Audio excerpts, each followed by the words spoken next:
Estamos contentos de poder estar aquí. Para mí este es un día muy especial, poder compartir la palabra del Señor. Es de mis cosas predilectas, pero el día de hoy espero que el mensaje que podamos compartir con ustedes sea de gran bendición, como ha sido para mí estarlo preparando durante la semana. El día de hoy iniciamos una nueva serie, una serie que se llama El Camino, y el tema que te quiero compartir en esta mañana lo hemos llamado Gloriosa Invitación. La gloriosa invitación, the glorious invitation. Así es de que les voy a invitar a que por favor abran su Biblia en Mateo capítulo 4 del versículo 12 al 22. Y mientras tú abres esa porción de la escritura, quisiera hacerte una pregunta. ¿Alguna vez has tenido alguna amistad? ¿Has tenido algún primo, algún hermano que en tu niñez o en tu edad de adolescente o como adulto siempre te ha metido en problemas? ¿Cuántos de ustedes han tenido esa clase de personas a su alrededor que constantemente los pone en situaciones difíciles? Bueno, quiero comentarles que el Señor Jesucristo, precisamente Él tenía una persona que al inicio de su ministerio lo metió en gran problema. Este hombre era primo del Señor Jesús, era Juan el Bautista. Y lo que quiero yo comunicarles acerca de Juan el Bautista es que él era un reformador, no solamente por personalidad, sino debido al encargo que Dios le había dado a él. Era un hombre que no tenía temor enfrentar al sistema religioso de los tiempos de Jesús. Y a los religiosos, a los líderes, él se dirigía diciéndoles que eran unas víboras. Él se dirigía haciéndoles saber que ellos eran personas falsas, sepulcros blanqueados, personas que aparentaban piedad, pero en realidad estaban llenos de egoísmo. Esa era la amistad, esa era la relación que metía al Señor Jesucristo al inicio de su ministerio en un tremendo problema. Porque cuando el Señor Jesucristo es bautizado precisamente por su primo Juan el Bautista, la Escritura nos enseña que por 40 días Él fue al desierto y estuvo ahí en comunicación directa con el Padre. Cuando viene de regreso, él sabe que a Juan el Bautista lo han arrestado. Y lo han arrestado porque no se puede quedar callado la boca hablando en contra del pecado, no solamente de los líderes religiosos, sino de las personas que están en el poder político. Entonces termina estando en la cárcel y el Señor, inmediatamente al saber eso, decide moverse de Nazaret a Galilea, porque no quería enfrentar todavía el problema de ser arrestado. Ahora, no es que el Señor estuviera temeroso, que tuviera temor para ser arrestado. Claro que no. Lo único es que todavía no era su tiempo. Todavía no era el tiempo de él para ser arrestado, para ser encarcelado, para ser vituperado. Él tenía que desarrollar su ministerio por un par de años más. Entonces termina yéndose a Galilea. Y Galilea era un pueblo más pequeño, no era como la ciudad de Nazaret. Pero aún la ciudad de Nazaret, en donde él estaba, no era algo muy especial. No era una ciudad en donde habría muchas personas ricas de gran abolengo. Era una ciudad en donde incluso las personas cuestionaban qué de bueno puede salir de Nazaret. Así como si usted se preguntara, ¿qué de bueno puede salir de Tijuana? ¿Qué de bueno puede salir de Escondido? ¿Qué de bueno puede salir de una persona que está batallando con depresión? ¿Qué de bueno puede salir de un adolescente que no sabe mucho de la vida? ¿Qué de bueno puede salir de una mamá soltera? En fin, en muchas ocasiones son cuestionadas nuestras motivaciones por el lugar de nuestro origen. Y cuando el Señor sale de Nazaret, sale a un poblado más pequeño en Galilea, en donde me encanta lo que el contexto nos muestra aquí. Que cuando el Señor sale de un lugar a otro, no se va a un lugar de alcurnia, no se va a donde están los que nacen en las cunas de oro, se va a un lugar en donde había todavía mayor necesidad. En Nazaret había necesidad, pero en Galilea había muchísimo más. De hecho, al área en donde el Señor Jesucristo se fue Era el área que se le conocía como el Valle de la Muerte, como un lugar sombrío. Porque ahí era donde la mayoría de las guerras de los pueblos vecinos que venían a pelear en contra de los israelitas se daban. Y como consecuencia muchos gentiles se quedaban en ese lugar. Y en esa pequeña aldea vivían muchas personas que tenían diferentes etnias y orígenes. Muchos matrimonios mixeados, muchos hijos, muchas hijas que no sabían distinguirse entre si eran judíos o eran gentiles. Era el lugar en donde las personas con un acento agudo y muy fuerte vivían. Eran las personas, las que vivían en ese lugar, más desamparadas, más pobres, en donde se cuestionaba absolutamente todo acerca de ellos. Y ahí es a donde va Jesús. Ahí es a donde Él se presenta. Y para mí esto es maravilloso porque me enseña realmente el corazón del Señor y también me muestra el corazón del mensaje que Él viene a publicar. Un mensaje de paz, un mensaje de esperanza para el más perdido, para el más hundido, para el que se siente en la mayor oscuridad. A ellos vino Jesús. Es interesante cómo, sobre todo en contextos como en los que estamos, las personas que están en el poder, las personas que tienen más dinero, son las personas que supuestamente viven el evangelio de Jesucristo. No encontraríamos en muchas ocasiones al Señor en lugares tan grandes y tan caros y con prácticas tan intelectuales. Encontraríamos al Señor, ¿sabes en dónde? En los barrios de escondido. En donde está la gente, en donde están los homeless, en donde está la raza, en donde está el que no habla inglés, en donde está el ilegal. El Señor estaría publicando las buenas nuevas de salvación al que no tiene que comer, a la familia que no sabe cómo va a salir adelante esa semana. Y eso me llena de emoción, porque en muchas ocasiones nos perdemos. Nos perdemos en un evangelio de prosperidad en donde queremos acercarnos a Dios con la intención de que nos bendiga y no nos damos cuenta que Él se ha acercado a nosotros para bendecirnos ya y nos ha dado mucho más de lo que merecemos. Cada uno de nosotros estábamos perdidos en nuestros delitos y pecados, pero el Señor llegó a nuestra vida. El Señor nos ha alcanzado. El Señor nos ha redimido. Y no permanecemos firmes en la fe porque lo sepamos todo o porque lo podemos todo, sino porque dependemos en absoluto de Él. Ciertamente, Galilea no era lo mejor de lo mejor. Y los judíos religiosos preferían estar en Jerusalén, rodeados de lugares santos, en donde estuviera el templo y no pudieran ni siquiera polvearse sus ropas.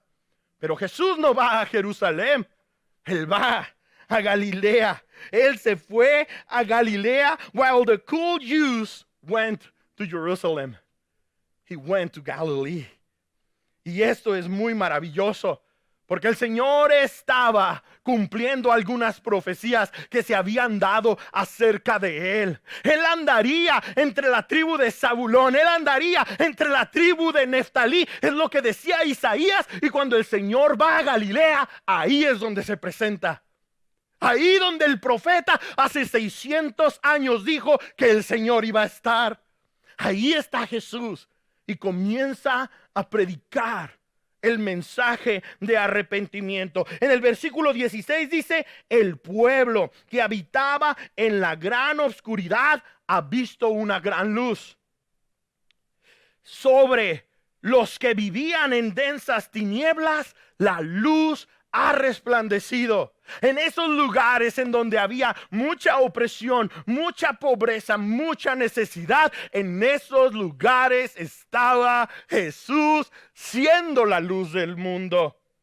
Si es de que de alguna manera tenemos que entender como inicio que el Señor, para cumplir su misión, estuvo dispuesto a salir de su lugar de confort. Esa es una gran lección para nosotros. In order to reach people with the gospel, Jesus moved out of his comfort zone. se salió de su lugar de confort para ir y publicar las nuevas de salvación. Y él también tenía un estilito tipo Juan el Bautista. Yo sé que muchos de nosotros nos encanta el Jesús que habla del amor y en algunas ocasiones nos lo imaginamos como un hippie. Pero Jesús tenía estilo. Su predicación comenzó en el versículo 17. Dice, desde entonces comenzó Jesús a predicar: arrepiéntanse, porque el reino de los cielos está cerca. Repent. Arrepiéntanse. El reino de los cielos está cerca. Ese era el mensaje del Señor. Eso era lo que él venía a proclamar. El reino de los cielos se ha acercado. Pero muy interesantemente, mucha gente no respondió a su mensaje. De hecho, no vemos en este pasaje que las multitudes siguieran a Jesús por su predicación. La verdad es de que cuando él estaba predicando que el reino de Dios se ha acercado y que si quieres ser parte de ese reino tienes que arrepentirte, muchas personas, en lugar de seguirlo, lo veían con rechazo. Jesús no fue escuchado en sus lugares de origen en Nazaret y ahora está aquí en Galilea enfrentando también a un grupo de personas que no lo quieren escuchar mucho. Y eso es la realidad a la que muchos de nosotros nos enfrentamos cuando hablamos del arrepentimiento que necesita suceder cuando queremos tener una relación con Dios. ¿Arrepentirme yo? ¿De qué? Si no soy tan malo. Mi compadre es peor. Yo nomás me tomo una caguama diario. Mi compadre se emborracha todos los días. Yo nada más tengo un amante. Mi compadre tiene 2 o 3. Yo no digo muchas malas palabras. Mi vecina, ella les habla a sus niños con malas palabras y nos empezamos a comparar con personas. Pero la verdad es que cada uno de nosotros tenemos que venir al Señor en arrepentimiento. Ese era el mensaje de Jesús, pero no lo querían escuchar. Y esto es fascinante, porque ciertamente sabemos que el Mesías, por las profecías antiguas, habría de venir a establecer su reino en este mundo, a convertirse en el rey de los judíos. Pero el Señor tenía un plan más magistral, un plan mucho más grande. Él no vino solo a ser el rey de los judíos, sino a ser el salvador del mundo. Y la idea de que lo hayan rechazado, en realidad Dios en su soberanía lo está orquestando todo. Porque el Señor no venía a ser el rey de unos cuantos. El Señor venía a redimir a la humanidad. El Señor venía a entregarse por la vida de muchos. Y lo que dice Juan capítulo 1 versículo 11 y 12 es: vino a lo que era suyo, pero los suyos no lo recibieron. ¿Mas a cuántos lo recibieron? A los que creen en su nombre les dio el derecho de ser hijos de Dios. Entonces el pueblo judío en general lo rechazó. Pero eso no significa que Jesús se quedó sin ministerio. Absolutamente no.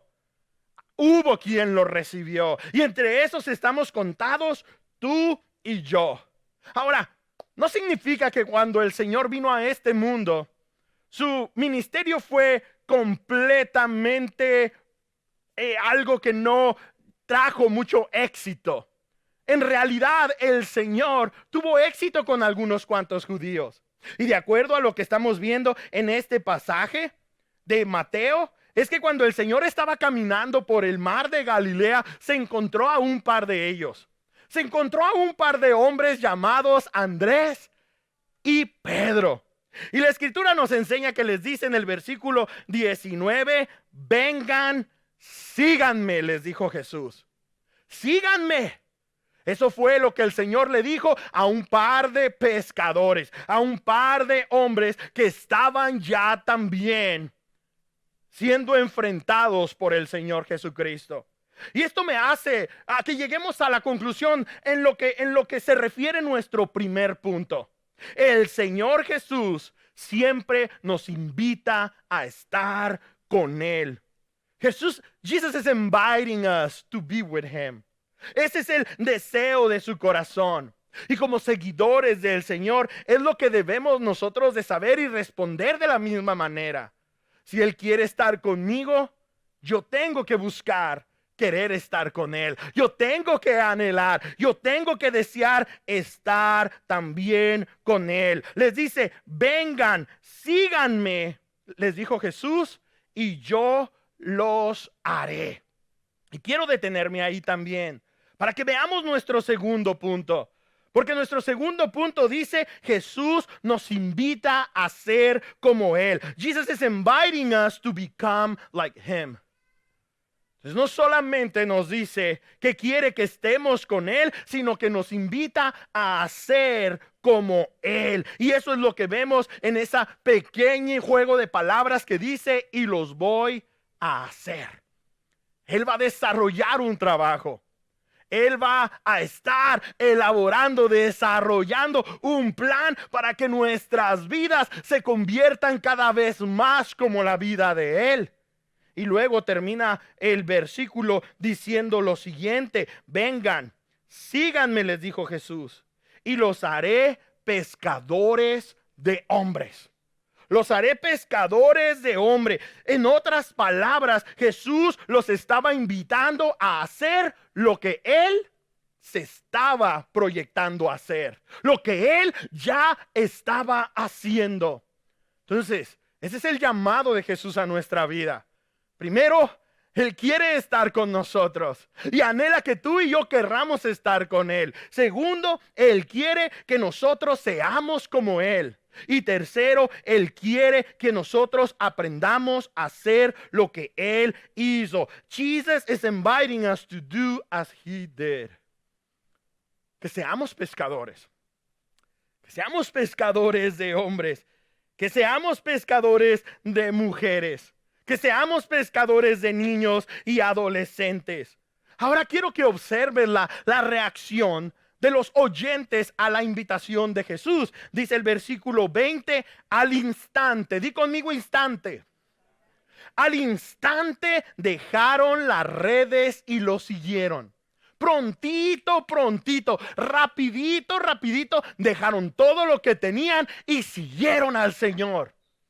¿Cuántos de nosotros hemos seguido al Señor de esa manera? Ellos tenían, por lo menos por lo que vemos en los evangelios, un par de botes. Con ellos trabajaba su papá. Básicamente, al dejar el lugar en donde ellos estaban abandonando el negocio familiar.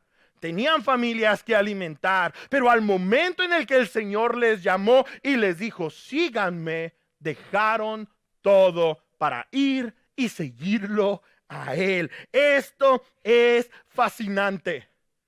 Me puedo imaginar a Pedro y a Andrés considerando que ya conocían suficiente de Jesús como para confiarle sus futuros, como para entregarle su vida.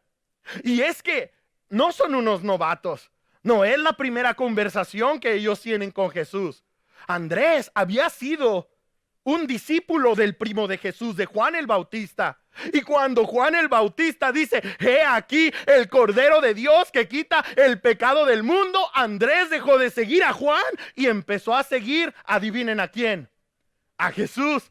Y pasó un día entero con Él. Después de pasar ese día entero con el Señor Jesús, va y le dice a su hermano Pedro, Pedro, he encontrado al Mesías. Sin embargo, siguen en su rutina diaria. Y al momento en el que Jesús viene y les da esta invitación, entonces ellos ya están listos. Ya están listos. Otro evangelio dice que estaban lanzando sus redes y no pescan nada. El Señor desde la orilla les dice que lancen su red al otro lado. Lanzan su red al otro lado y pescaron tanto que tuvieron que llamar a otra lancha que les ayudara con los peces. En ese momento Pedro se rinde delante del Señor y le entrega su vida. Así es de que cuando Jesús les dice, síganme, ellos ya están listos. Ellos no pueden esperar más. Ellos están dispuestos, creyendo que pueden con las consecuencias, creyendo que pueden con el paquete. Y después de todo, era un paquete que vendría cargado.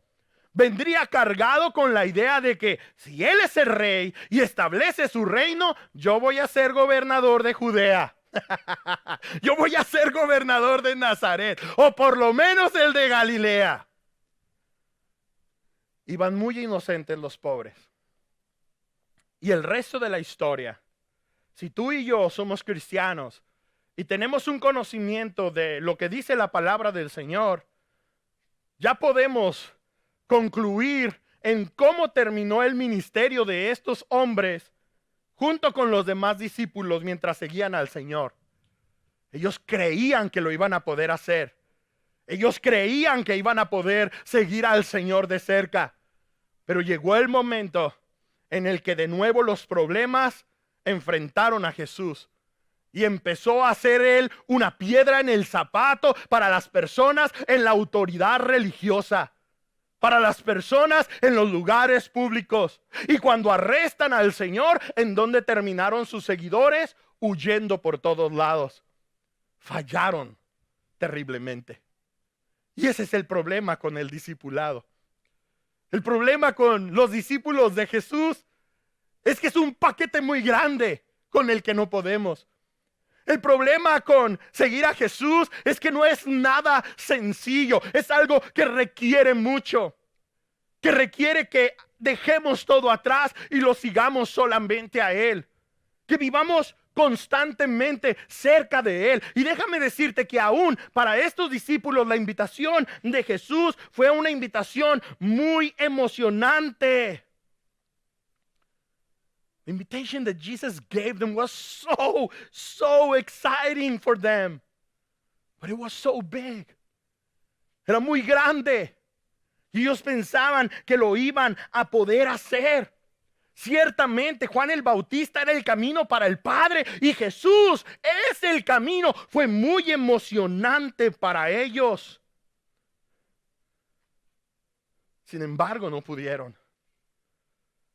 Y cuando el Señor está siendo colgado, cuando el Señor está en una tumba, cuando su cuerpo está en una tumba, ellos están escondidos a puerta cerrada, sin saber qué van a hacer. Ahí en ese momento de oscuridad, temblaron frente a la realidad de que eran seguidores de Jesús. Se escondieron, temieron por sus vidas. Y esa es la realidad a la que también cada uno de nosotros en algún momento vamos a tener que enfrentar. Lo que Jesús nos pide es demasiado. Él es un reformador, no solamente hace 2000 años, y no lo sigue siendo aún para nuestros tiempos.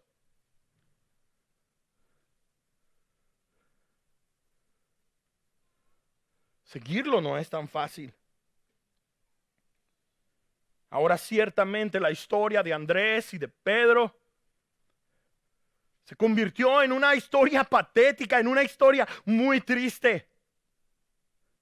Pero ellos no contaban con que el Señor iba a resucitar. Y al tercer día después de ser crucificado, el Señor se levanta con poder de entre los muertos. Y por 40 días en diferentes ocasiones se le está apareciendo a Pedro y a Andrés junto con los demás discípulos. Y a partir de ese momento algo cambió. Ya no volvieron a ser los mismos. Para empezar, reconocieron que habían fallado y sabían que no podían ellos cumplir con todo lo que requería ser un discípulo del Señor. Se dieron cuenta que el paquete estaba muy grande.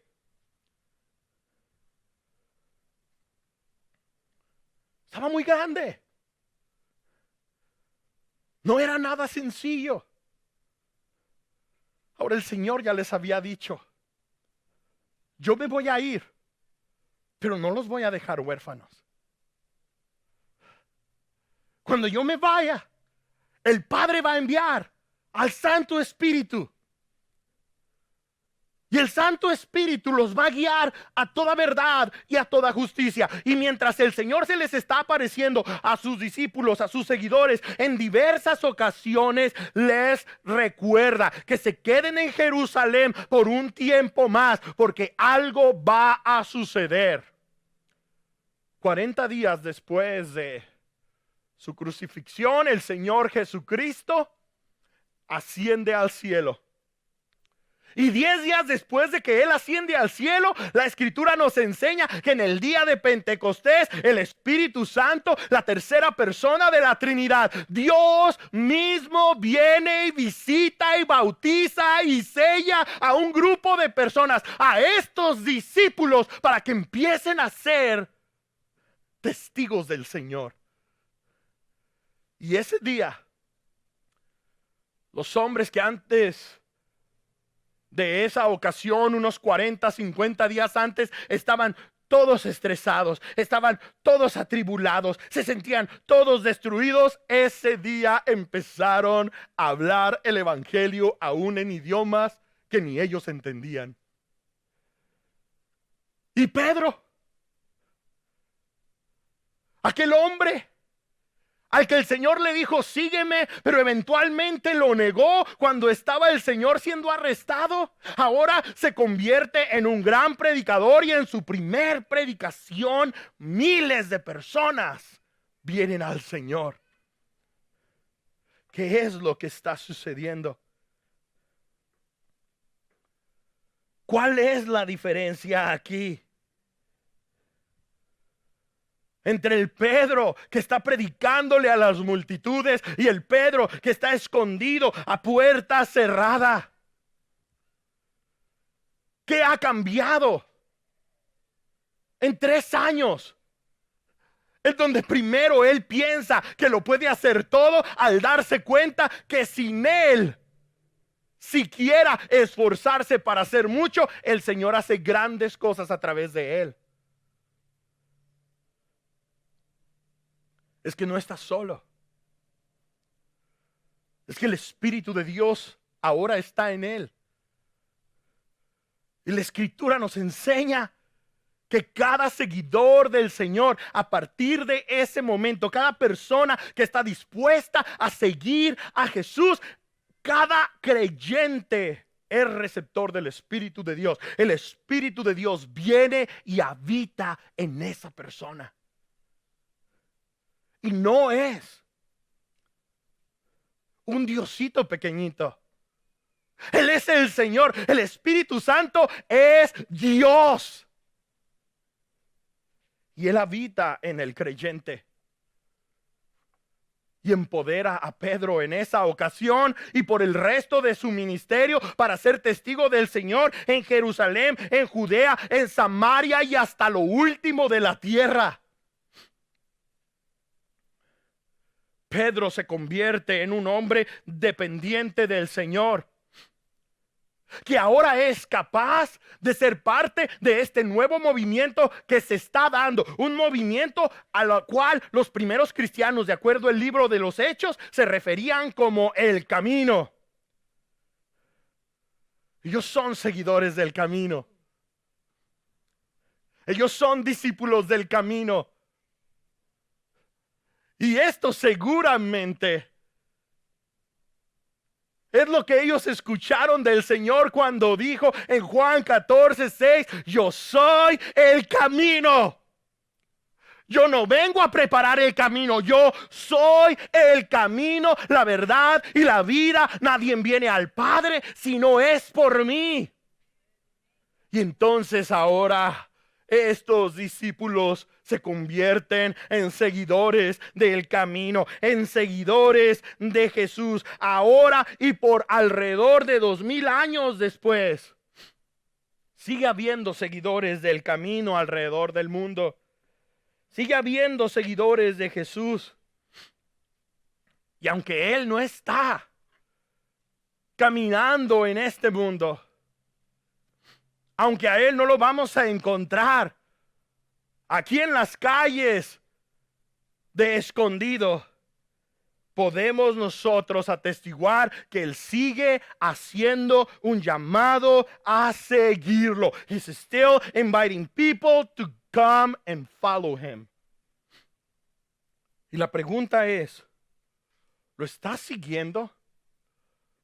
Are you following Jesus?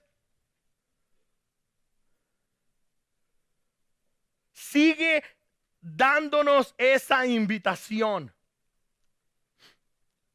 Y el Espíritu Santo de Dios se encarga de que esa invitación sea efectiva. Es a través del Espíritu de Dios que nosotros, como seguidores de Jesús, somos unidos a Jesús. En otras palabras, estamos con Jesús. Es por el poder del Espíritu de Dios que somos transformados a la imagen de Jesús. En otras palabras, nos estamos convirtiendo como Él.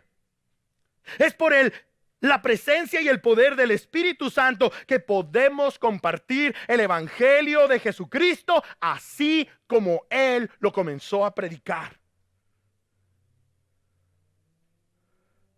No es por nuestros méritos. No es por nuestro esfuerzo. Este podría convertirse en el mensaje más legalista que podrías escuchar sin que te dieras cuenta. En donde pudiera venir a retarte y decir que hagas todo lo que puedas con todo tu esfuerzo para estar con Jesús. Que hagas todo lo que puedas con todo tu esfuerzo para ser como Jesús. Que hagas todo lo que puedas con todo tu esfuerzo para hacer lo que Jesús hizo. Pero Pedro y Andrés ya lo intentaron y no llegaron a ninguna parte. Mis amigos, mis amigas, no vamos a lograr tener éxito como seguidores de Jesús haciéndolo, siguiéndolo en nuestras propias fuerzas. Necesitamos vivir en el Espíritu. Necesitamos entender que en esta dispensación el mejor maestro que nos puede enseñar acerca de Jesús es el Espíritu Santo.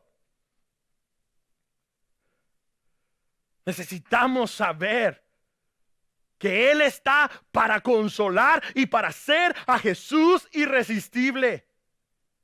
Y el Espíritu Santo, te quiero recordar, habita en cada uno de nosotros. Primera de Juan, capítulo 2, versículo 27 dice: en cuanto a ustedes, la unción que de Él recibieron permanece en ustedes. Y no necesitan a nadie que les enseñe. Esa unción es auténtica. Di conmigo, auténtica. No es falsa y les enseña todas las cosas. Permanezcan en Él tal y como Él los enseñó. Y está hablando del Espíritu Santo. Básicamente, Juan, después de ya algunos años de ministerio, llega a esta conclusión, a la conclusión de que aun si estás completamente aislado y no tienes a nadie que te enseñe acerca de Jesús, no te debes de preocupar, porque el Espíritu Santo de Dios te va a enseñar acerca de quién es Jesús. El Espíritu Santo de Dios fue el que nos dio la palabra inspirada de Dios cuando le fue dada a santos hombres. El Espíritu Santo de Dios es el que convence al hombre de pecado. El Espíritu Santo de Dios es el que nos cambia, nos transforma a la imagen de Cristo Jesús. El Espíritu Santo de Dios es el que nos une a Jesús.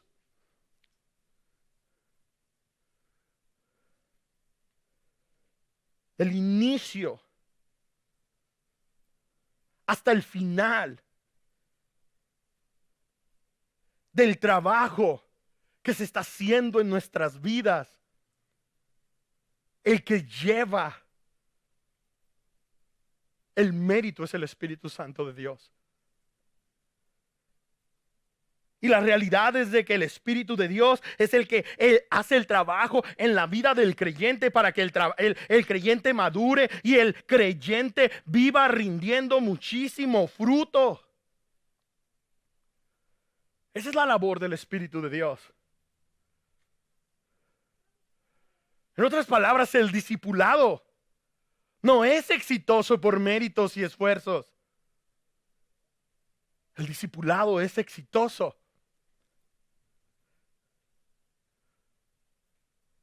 cuando le permitimos al Espíritu de Dios hacer su trabajo en nosotros.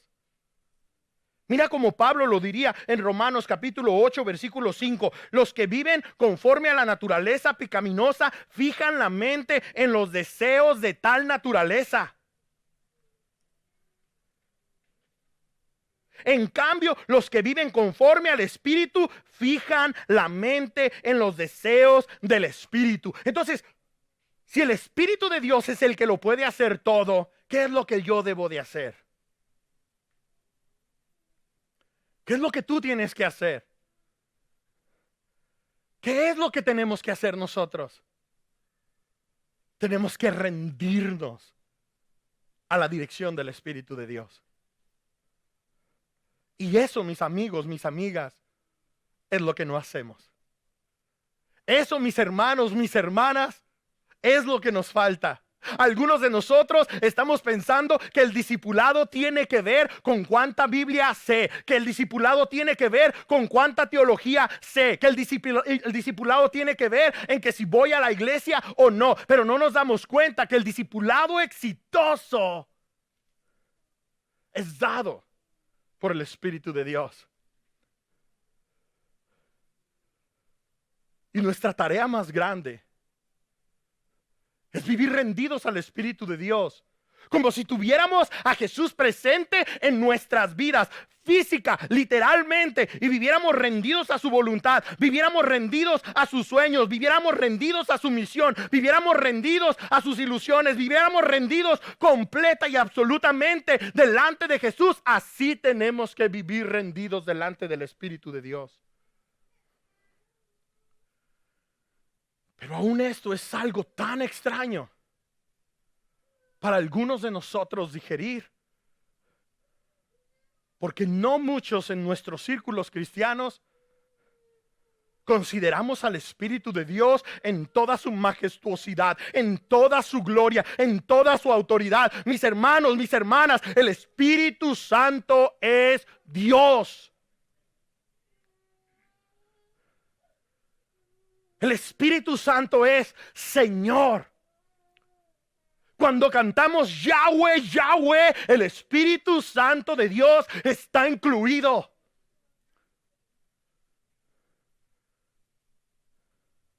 Algunos de nosotros vivimos con un conocimiento del Espíritu Santo como el de aquellos que llegan y tocan las puertas de nuestras casas. Bueno, antes de la pandemia, todos los domingos a las 9, 10 de la mañana, cuando estamos en fachas y desayunando. Quienes lo consideran como una fuerza activa nada más, como algo que Dios usa e impacta la vida de la gente. Ese no es el Espíritu Santo que nosotros conocemos en la Biblia. El Espíritu Santo es divino. Y el Espíritu Santo habita en ti. Y por eso es posible para ti y para mí ser entonces buenos discípulos del Señor. Discípulos que hacen discípulos. Porque también la misión es imposible de cumplir en nuestras propias fuerzas. Pero si el Espíritu de Dios habita en nosotros y nosotros nos rendimos al Espíritu de Dios en todo lo que tiene que ver con nuestras vidas, el Espíritu de Dios nos va a empoderar para ser testigos del Señor, para hablar del Señor sin tapujos, sin temor, a tiempo y fuera de tiempo. En otras palabras, nuestro enfoque tiene que ser caminar en el Espíritu y seguir su dirección. Y mis amigos, mis amigas, Esta es una hermosa invitación. Porque entonces podemos participar con nuestro Señor en la invitación que Él nos está haciendo. Así es de que quiero que por los últimos 3 minutos que voy a hablar, empieces a imaginarte a cuál es la invitación que el Señor está dando a tu vida. Cuál es la invitación que Él está trayendo a tu vida. Para la vida de Pedro y para la vida de Andrés eran: síganme y yo los voy a hacer pescadores de hombres. Vayan y pesquen conmigo. ¿Te imaginas? Quien creían ellos que era el Mesías, quien creía en ellos que se iba a convertir en rey, los estaba invitando a ir a pescar. Pues claro que vamos. Ahora, a lo mejor a ti no te gusta la pesca. A lo mejor tú eres un maestro en la escuela. Así es de que déjame ponerlo de la siguiente manera. ¿Cómo te sentirías si te dijera que tal vez el día de hoy el Señor te está invitando para que por el poder del Espíritu Santo tú te encargues de ser influencial en la vida de los estudiantes que Dios ha puesto en tu vida?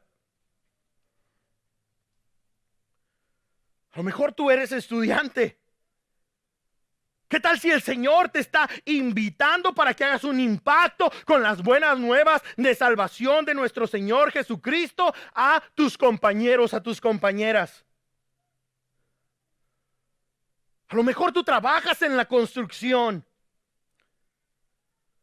¿Qué tal si el Señor te está invitando para que construyas tu familia con fundamentos bíblicos? A lo mejor eres un jardinero. ¿Qué tal si el Señor te está invitando en este día para que plantes la semilla del evangelio en todas las personas que están a tu alrededor? A lo mejor eres una enfermera. ¿Qué tal si el Señor te está invitando en este momento no solo para que cuides y sanes las heridas físicas de las personas, sino que hables a ellos vida en Cristo? A lo mejor tú eres una persona casada y el Señor te está invitando a que cuides e instruyas a los tuyos en el temor, en el conocimiento del Señor. A lo mejor eres una persona soltera, frustrada, agobiada. No, la meta del discipulado no es que te cases. La meta del discipulado no es que las parejas casadas tengan hijos e hijas. La meta del discipulado es que tú, como hombre y mujer soltera, entregues toda tu vida, todo tu potencial, toda tu energía a rendir honor y gloria por tu Señor.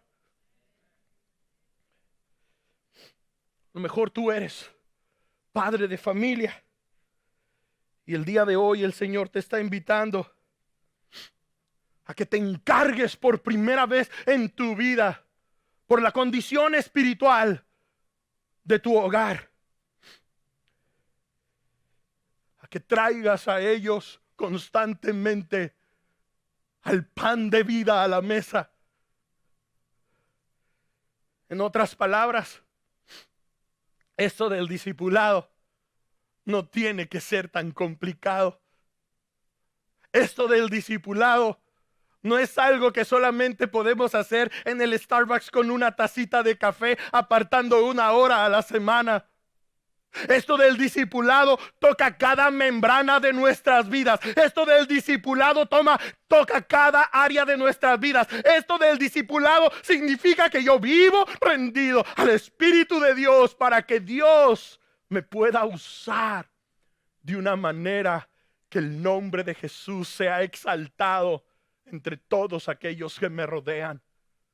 Así es de que, para concluir, déjame solamente decirte que el día de hoy estás siendo invitado.